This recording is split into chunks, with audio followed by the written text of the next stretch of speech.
तो गाइस कैसे हैं आप सब लोग। रीइंकार्नेटेड के एपिसोड 68 के साथ हाजिर हूं। इस एपिसोड की शुरुआत में हिमालय स्वर्ड विला के स्वर्ड डिस्कॉर्ड्स अरीना को दिखाया जाता है, जहां पर इस टूर्नामेंट की शुरुआत होने वाली है और जहां पर सबसे पहले टूर्नामेंट के मैचेस खेले जाएंगे। भी लोग यहाँ पर पहुंच चुके हैं, सभी कंटेस्टेंट्स भी यहाँ पर आ चुके हैं। जाउची भी अपने दोस्तों के साथ वहीं पर खड़ा होता है। जब टूर्नामेंट को स्टार्ट करने का वक्त होता है तो हिमालय स्वर्ड विला से कैरेक्टर वहाँ पर अपीयर होते हैं, जिनको स्कारलेट स्वर्ड लिंग वूगू कहा जाता है। वो अपनी स्काई परफॉर्म राउंड के 8th लेवल पर है और वो यहाँ पर इस टूर्नामेंट के अनाउंसर होने वाले हैं। वो उन सभी से कहते हैं तुम्हें तुम सभी लोगों को यहाँ पर वेलकम कहता हूँ। यहाँ पर इस टूर्नामेंट के दौरान मैं तुम सभी का अनाउंसर होने वाला हूँ और मैं यहीं पर तुम्हारी फाइट्स को अनाउंस करूंगा और तुम्हारा रेफरी हूँगा। और साथ ही वो उन सभी बच्चों से कहते हैं तो इस बार के टूर्नामेंट में कुछ अलग होने वाला है और हमारे पास एक गेस्ट है जो कि यहाँ से नहीं है बल्कि वो हिमालय स्वर्ड लेजेंड से है। तो सभी लोग 4 बड़े सेक्रेट लैंड्स के बारे में तो जानते होंगे। तो एक कैरेक्टर जो कि स्काई परफॉर्म कॉन्टिनेंट से यहाँ पर आए हैं, उनका नाम लिंकुन है। वो यहाँ पर इस सारे टूर्नामेंट को खुद अपनी आंखों से विटनेस करेंगे। कैरेक्टर लिंकुन के बर्थ प्लेस और उनकी क्वालिफिकेशंस को देखने के बाद मुझे नहीं लगता कि यहाँ पर कोई भी ऐसा होगा जो कि उनके क्वालिफिकेशंस को नकारने की कोशिश करेगा। यहाँ पर उन्हीं की अथॉरिटी चलेगी। अगर वो यहाँ पर किसी मैच को बर्खास्त करते हैं तो वो मैच नहीं खेला जाएगा। जुनबा अपने जीजा जी से पूछता है, जीजा जी इन्होंने कहा कि ये माइटी हिमालय स्वर्ड रीजन से आए हैं, ये कौन सी जगह है। जाउची से कहता है तुम्हें पता है कि हिमालय स्वर्ड विला काफी ज्यादा स्ट्रॉन्ग है, Himalaya sword region Himalaya sword विला से 1000 गुना ज्यादा स्ट्रॉन्ग है। इससे ज्यादा तुम्हें जानने की जरूरत नहीं है। यहाँ पर उन्हें इनाम के बारे में बताया जाता है। उन्हें बताया जाता है कि जो बच्चे इस टूर्नामेंट के दौरान 2nd और 3rd रैंकिंग के ऊपर आएंगे उन्हें पर्पल स्ट्रिप ड्रैगन हार्ट पिल दी जाएगी। इसके साथ साथ पर्पल वेन मैरो के 3 ड्रॉप्स भी दिए जाएंगे। जो यहाँ पर 1st रैंकिंग के ऊपर आएगा उसे एक स्काई परफॉर्म रैंक का स्पेशल आर्टिफैक्ट दिया जाएगा जो कि एक बॉडी आर्मर है। मास्टर लिंकुन उस स्पेशल आर्मर को अपने साथ लेकर आए हैं और वो उस लड़के को जो देंगे जो कि इस टूर्नामेंट में 1st रैंकिंग को हासिल करेगा। साउथ सेक्टर के लीडर अपने बेटे से कहते हैं मैंने सुना है कि इस पूरे कॉन्टिनेंट में सिर्फ 3 ही इस तरह के आर्मर्स हैं। अगर इस तरह का एक आर्मर हमें मिल जाता है तो ये हमारे लिए बहुत ज्यादा अच्छा रहेगा। स्ट्रेंथ भी पहले से बहुत ज्यादा बढ़ेगी, इसलिए मैं चाहता हूँ कि तुम 1st रैंकिंग को हासिल करो और उस आर्मर को हासिल कर लो। अब इस आर्मर की खातिर मैं चाहता हूँ कि अगर वहाँ पर तुम्हारा सामना लिंगजुन के साथ भी होता है तुम्हें अपना बेस्ट देना होगा, लिंगजुन को भी हरा देना। साथ ही अनाउंसर उनसे कहते हैं तो यहाँ पर जितने बच्चे टॉप 10 की रैंकिंग में आएंगे उन सभी को यहाँ पर डीमन सीलिंग रिचुअल को अपनी आंखों से देखने का मौका मिलेगा। एल्डर लिंकुन यहाँ पर डीमन सीलिंग रिचुअल को परफॉर्म करेंगे और तुम सभी लोग यहाँ पर उसको अपनी आंखों से देख पाओगे। तो अनाउंसर उन सभी लोगों से कहते हैं तो हम लोग यहाँ पर टूर्नामेंट को स्टार्ट करने वाले हैं, लेकिन टूर्नामेंट को स्टार्ट करने से पहले एक टेस्ट होगा। बच्चों की यहाँ पर एज और उनकी क्वालिफिकेशन को देखा जाएगा, उनकी कल्टीवेशन को देखा जाएगा, क्या वाकई में वो इस टूर्नामेंट में हिस्सा लेने के लायक है या नहीं। अभी लोग यहाँ पर आते जाओ और इस क्रिस्टल के सामने आकर खड़े हो जाओ ताकि हम लोग तुम्हारी क्वालिफिकेशन और तुम्हारी एज को जान सके। यहाँ पर बहुत सारे क्लैंस के बच्चे होते हैं, वो सारी वहाँ पर क्रिस्टल के सामने आकर खड़े होते हैं ताकि वो अपनी क्वालिफिकेशन को जान सके और उनको जांचा जा सके क्या वो टूर्नामेंट में हिस्सा लेने के लायक है या नहीं। यहाँ पर जितने लोग हमारी रैंकिंग में आने वाले हैं, यहाँ पे जो बहुत ज्यादा स्पेशल है, सिर्फ उन्हीं की एज और क्वालिफिकेशंस के बारे में बताया जाएगा। ओनली बर्निंग सेक्टर के हमें यंग मास्टर्स के बारे में बताया जाता है। फैन जूबाई जो कि 20 साल की उम्र का है और अपनी स्पिरिट परफॉर्म ड्राम के 8 लेवल पर है। बड़ा भाई जिसका नाम फैन जिन है जो कि 20 साल का है, अपनी स्पिरिट परफॉर्म ड्राम के 9th लेवल पर है। का जो तीसरा साथी है उसका नाम फैन योंजी होता है और वो 19 साल का है, स्पिरिट परफॉर्म ड्राम के 7th लेवल पर है। फिर साथ ही फ्रोजन पैलेस वालों की बारी भी आ जाती है, तो वहाँ पर उनकी तरफ से भी 3 लड़कियां हिस्सा लेने वाली है, जिनमें हमारी किंगजू भी है। जैसे वहाँ पर किंगजू को दिखाया जाता है, वो अपनी बहन को देखकर बहुत ज्यादा एक्साइटेड हो जाता है। वो कहता है तो मेरी बड़ी बहन है। दाऊजी से कहता है जुनबा चाहता हूँ कि तुम यहाँ पर टूर्नामेंट के दौरान चिल्लाकर उसको मत पुकारो, क्योंकि मैं नहीं चाहता कि यहाँ पर किसी को इस बारे में पता चले कि तुम उसके छोटे भाई हो ना, उसके लिए काफी ज्यादा मुश्किल हो जाएगी। प्रिंसेस भी ये बात सुन लेती है कि वाकई में वहाँ पर एक लड़की है जो कि जाउची की वाइफ है। वो उसे कहती है क्या वाकई में ये तुम्हारी वाइफ है। जाउची जल्दी से इस बात को एक्सप्लेन करने के लिए प्रिंसेस से कहता है अच्छा बात ठीक है कि वो लड़की मेरी वाइफ है, उसके नाम के साथ मेरा नाम जुड़ा हुआ है, लेकिन अब मुझे ये बात भी कंफर्म नहीं है कि अभी तक हम लोग हस्बैंड एंड वाइफ हैं भी या नहीं। जब मुझे जाउ सेक्टर से निकाला गया था तब मैंने शादी के पेपर उसे दे दिए थे। मैंने उसे कहा था कि तुम इन पेपर्स को फाड़ देना, तुम्हारी शादी खत्म हो जाएगी। और वैसे भी वो लड़की मेरे साथ कोई भी ताल्लुक रखना नहीं चाहती, तो फिर हम दोनों हस्बैंड एंड वाइफ नहीं है, इसलिए मुझे उस लड़की की जरा भी फिक्र नहीं है। मैं तो यहाँ पर सिर्फ और सिर्फ तुम्हारी वजह से इस टूर्नामेंट में हिस्सा ले रहा हूँ। फाउंड पैलेस से जो 3 लड़कियां होती हैं उनमें एक शुई वुशवांग होती है जो कि 20 साल की है और अपनी स्पिरिट परफॉर्म राउंड के 9th लेवल पर है। इसी लड़की का नाम वो जुइजिन होता है, वो भी 20 साल की है और अपनी स्पिरिट परफॉर्म राउंड के लेवल 9 पर है। तो तीसरी हमारी जिया किंगजी होती है। जिया किंगजी जो कि सिर्फ अपनी 17 साल की उम्र में है और ये परफॉर्म राउंड के 8th लेवल पर है। सुनने वाले बहुत ज्यादा हैरान हो जाते हैं और कहते हैं ये लड़की तो सबसे ज्यादा यंगेस्ट जीनियस है, अभी सिर्फ 17 साल की है, लेकिन ये स्पिरिट परफॉर्म राउंड के 8th लेवल तक पहुंच चुकी है। पिछली बार के टूर्नामेंट का नंबर 1 विनर जिसका नाम लिंगजुन है, 17 साल की उम्र में स्पिरिट परफॉर्म राउंड के 8th लेवल पर नहीं पहुंच पाया बताया था ये तो उससे भी ज्यादा आगे है। हमारा जाओची भी सोच रहा होता है किंगजू तो वाकई में बहुत ज्यादा अमेजिंग है। फिर हिमालय स्वर्ड विला के डिसाइपल्स की बारी आती है तो हिमालय स्वर्ड विला से भी 3 लड़के हिस्सा ले रहे हैं। सबसे बड़ा भाई जिसका नाम लिंगजून है, 20 साल की उम्र का, और वो अपनी अर्थ परफॉर्म ग्राम के 3rd लेवल पर है। कल्टीवेशन बाकी के सारे यंग जनरेशन के लड़कों से बहुत ज्यादा है। दूसरे नंबर पर लिंग फीजू होता है जो कि 19 साल का है और वो अपनी स्पिरिट परफॉर्म ग्राम के 9th लेवल पर है। तीसरे नंबर पर छोटू होता है जिसका नाम लिंग जी है जो कि 16 साल की उम्र का है और वो अपनी स्पिरिट परफॉर्म ग्राम के 6th लेवल पर है। जाओची ये बात सुनते ही बहुत ज्यादा हैरान होता है। वो कहता है लास्ट टाइम जब हमारा मुकाबला हुआ था तब ये स्पिरिट परफॉर्म ग्राम के 3rd लेवल पर था। 6 महीने में इसने 3 लेवल्स को अप किया है। उसके बाद हमारे जाओची की बारी आती है। वो लोग कहते हैं इंपीरियल पैलेस से जाओची है, सिर्फ और सिर्फ एक ही लड़का है। तो सुनने वाले बहुत ज्यादा हैरान होते हैं और कहते हैं ये क्या इंपीरियल फैमिली वाले सिर्फ एक ही लड़का लेकर आए हैं? क्या वाकई में उन्हें लगता है कि ये लड़का यहाँ पर बाकी सभी को हरा सकता है? ऐसा तो नहीं है कि बाकी सभी जीनियस लड़कों की तरह ये भी बहुत ज्यादा जीनियस है और इसकी कल्टीवेशन बहुत ज्यादा है। किंगजू भी नाम सुनते ही बहुत ज्यादा हैरान हो जाती है और कहती है ऐसा कैसे हो सकता है? इन्होंने यहाँ पर कहा कि इस लड़के का नाम युनजी है लेकिन ये तो बिल्कुल जाओची के जैसा दिखता है, लेकिन ऐसा कैसे हो सकता है? जाओची की तो कल्टीवेशन क्रिपल है, वो तो कभी भी कल्टीवेट नहीं कर सकता था। अगर ये वाकई में जाओची होता तो फिर ये जुनची के नाम से क्यों है और इंपीरियल फैमिली वालों के साथ कैसे हो सकता है? किंगजू की मास्टर भी क्योंकि जाओची से पहले मिल चुकी है वो भी काफी हैरान होती है और कहती है ऐसा कैसे हो सकता है? 2 बंदों की शक्लें एक जैसी कैसे हो सकती हैं और ऊपर से इनके नाम भी मिलते जुलते हैं। किंगजू के हस्बैंड का नाम जाओची था जबकि इस बंदे का नाम युनची है, दोनों के नाम एक जैसे हैं। फेरी से कहती है क्या तुमने इस बंदे को पहले देखा है? किंगजू की मास्टर से कहती है हाँ बिग सिस्टर, वैसे इस बंदे का नाम पहले तो कभी नहीं सुना लेकिन मैंने इस बंदे के जैसे एक और बंदे को देखा है जो कि किंगजू का हस्बैंड है, नाम जाओची था, वो बिल्कुल इसके जैसा दिखता है। लिटिल फेरी ये बात सुनते ही और भी ज्यादा गुस्सा हो जाती है कि उसने अपनी डिसाइपल के हस्बैंड से किस करवा लिया। काफी ज्यादा गुस्से में होती है। किंगजू की मास्टर से कहती है एल्डर सिस्टर तुम्हें क्या हुआ, क्या कुछ गलत है? सिस्टर उसे कहती है तुम्हें मुझसे और कुछ भी पूछने की जरूरत नहीं है, सब कुछ ठीक है, दोबारा मुझसे मत पूछना। एल्डर जाओची की एज बताती है कि इसकी उम्र 17 साल है और ये ट्रू परफॉर्म ग्राम के पीक पर है यानी 10th लेवल पर है। सभी सुनने वाले बहुत ज्यादा हैरान हो जाते हैं, उनमें से कुछ तो हंसना भी शुरू कर देते हैं। वो लोग कहते हैं कि इंपीरियल फैमिली वालों की हालत वाकई में बहुत ज्यादा खराब है कि वो ट्रू परफॉर्म ग्राम के एक्सपर्ट को यहाँ पर लेकर आए हैं। इस लड़के के अलावा इस कंपटीशन में कोई भी ऐसा लड़का नहीं है जो कि ट्रू परफॉर्म ग्राम में हो। लेवल तो बाकी सभी से बहुत ज्यादा लो है। क्या वाकई में इंपीरियल फैमिली में ऐसा कोई भी नहीं है जो कि इस टूर्नामेंट में हिस्सा ले सके? इसी वजह से उन्होंने इस बेकार लड़के को यहाँ पर बेच दिया है। लिंग जी तो काफी ज्यादा खुश होता है, ये तो मेरा बॉस है। और ये बहुत ही हैरान करने वाली बात है कि सिर्फ 6 महीने में बॉस ट्रू परफॉर्म ग्राम के 2nd लेवल से ट्रू परफॉर्म ग्राम के पीक तक पहुंच चुका है। किंगजू भी उससे कहता हाँ तुमने बिल्कुल ठीक कहा, ये तो वही लड़का है। उनके फादर भी वहीं पर खड़े होते हैं। वो उनसे कहते हैं क्या तुम दोनों ने पहले इस लड़के को देखा है? वो उनसे कहते हैं हाँ फादर हमने इस लड़के को देखा है, मैंने आपको पहले एक बार बताया था इंपीरियल पैलेस में जिस लड़के के साथ लिंगजी की फाइट हुई थी और इसने इसके 3 मूव्स को ब्लॉक किया था। ये अपनी परफॉर्म ग्राम के 2nd लेवल पर था। अब देखो जरा ये पीक तक पहुंच चुका है। तो कल्टीवेशन लेवल तो बाकी सभी लोगों से बहुत ज्यादा तेजी के साथ आगे बढ़ रहा है। उसके फादर उसे कहते हैं अगर तुम यहाँ पर इस लड़के की तारीफ कर रहे हो तो इसका मतलब यह है कि ये वाकई में एक जीनियस होगा। उसके पास इतनी स्ट्रेंथ है कि ये अपने से हाई लेवल के लोगों को हरा सकता है। लेकिन अफसोस इस टूर्नामेंट में कुछ ज्यादा ही जल्दी आ गया है। यहाँ पर जितने भी लड़के हैं वो सारे जीनियस और पावर हाउसेज हैं। यंग मास्टर फैन भी वहीं पर खड़ा होता है। यंग मास्टर फैन कहता है तो क्या ये वाकई में वही लड़का युनची है जिसके बारे में मैंने सुना है? इस लड़के को स्पेशली टूर्नामेंट के लिए ढूंढ कर लाई है और वो उस लड़के की बहुत ज्यादा केयर भी करती है। ऐसी वो सामने की तरफ देखता है तो प्रिंसेस जाओची के साथ ही खड़ी होती है। वो कहता है तो बहुत ही हैरान करने वाली बात है कि इनके पास सिर्फ एक ही डिसाइपल है। प्रिंसेस यहाँ पर एक डिसाइपल को खुद इस टूर्नामेंट में लीड करके लेकर आई है, वो अपनी टीम को लेकर आई है। इस टीम में तो सिर्फ एक ही लड़का है, तो इसका मतलब यह है कि इन दोनों के दरमियान में जो रिश्ता है वो काफी गहरा है। उसी के साथ ही इस यंग मास्टर फैन को याद आता है कि कल रात जब वो प्रिंसेस के रूम के बाहर खड़ा था उसने प्रिंसेस से कहा था कि वो उसके साथ तारू को देखने के लिए आए। उसके रूम के अंदर से अजीब सी आवाजें आ रही थी। ऐसा तो नहीं है कि रात के वक्त ये लड़का उसके रूम में था? प्रिंसेस और ये लड़का दोनों उस वक्त जंगल में मंगल कर रहे थे। ये बात सोचते ही वो बहुत ज्यादा गुस्सा हो जाता है। वो अपने साथी से कहता है जल्दी से जल्दी बंदोबस्त करो, मुझे बताओ कि इस लड़के का पहला टूर्नामेंट मैच किसके साथ होने वाला है। उसके खिलाफ जितने भी लड़कों के मैचेस आने वाले हैं उन सारे लड़कों को जाकर कह दो ये लड़का बचना नहीं चाहिए। अगर तुम लोग इसको जान से नहीं मार सकते तो कम से कम इसके हाथ पांव तोड़ देना या फिर इसकी कल्टीवेशन को क्रिपल कर देना। तो भी ऐसा करेगा मैं उसको बहुत अच्छा इनाम दूंगा। तो फिर साथ ही वो गुस्से के साथ प्रिंसेस की तरफ देख रहा होता है और कहता है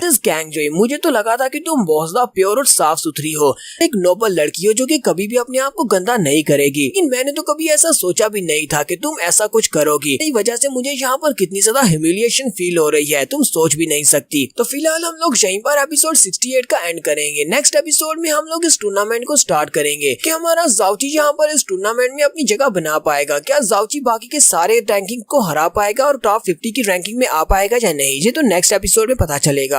एपिसोड की एक्सप्लेनेशन अच्छी लगी हो तो कमेंट करके जरूर बताइएगा। चैनल को सब्सक्राइब कर दें, वीडियो को लाइक और शेयर कर दें। शुक्रिया।